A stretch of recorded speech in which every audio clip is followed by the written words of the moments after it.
Good morning once again from the Burton U.S. Open. I am here with James from Betteridge Jewelers, and Betteridge has had a history in the Vail community of just being quality jewelry store, and obviously a big part of jewelry is watches, James. And That's right. you're the watchmaker at Betteridge. What is that like? For me, it's fantastic because it's something I've always been very passionate about. So to be able to work on these is an honor. And the history of how you kind of get into watchmaking is really fascinating, and a really cool story about your grandpa and how it kind of inspired you into this lifelong passion. But being a watchmaker, you brought a selection with you this morning, and these are some Tudor watches. But I think for a lot of us, we walk into a store, we see watches, and we're like, okay, I really like how this one looks. But when you're looking at these watches, you must see something completely different. I see value. I see great value when you're comparing against other watches. Many of these now have movements, the mechanicals, the machine inside, manufactured by Tudor. And the price point is just very hard to beat. Okay, so let's talk about the selection that you brought with you this morning. So why these watches?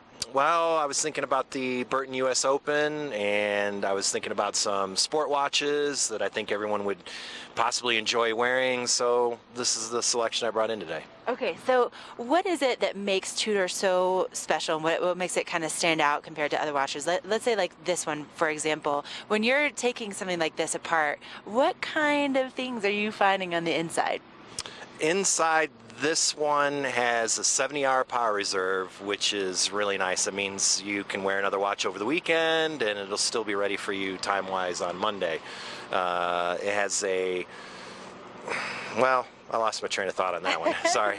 But because there's a lot of intricacies when it comes to these different watches, and for you, the quality has to be really kind of incredible to see up close and firsthand, and something that it isn't like something where if somebody brings like a watch in to repair for you, it isn't like something that you can turn around like an hour and just be like, here you go. No, it's really complex what you're finding in each and every one of these different watches. Yes, that's true.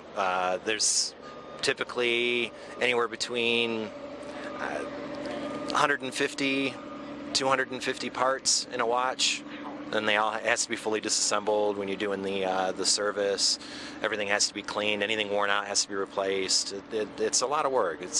And a lot of physics that goes into it too. We were kind of talking off camera just about the intricacies of what you do. And so if people want to come in to Betteridge and see the selection, there's obviously, you have Tudor, but you have a huge range of watches. I mean, it really is kind of like the one-stop shop if you are looking for the perfect watch. Especially here in Vail, that's for sure. Yeah. And so what are your hours right now? We're open 11 to 7.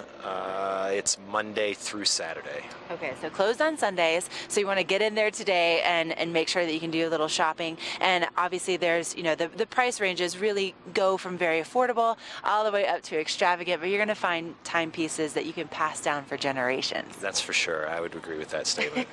And so, James, like if somebody maybe they have a timepiece that they got from their father or grandfather and they need to have it repaired, do you do that too? My specialty here in Vail is vintage watches, so absolutely. Okay, and make sure that you give James plenty of time, because it really is pretty fascinating, the work that you do when you open one of these up. But sport watches by Tudor, this could be a really great option for you. James, thank you so much for coming in this morning. And coming up, we have a look at your local weather forecast so you can figure out, what kind of watch is going to look the best in that sunshine later this week.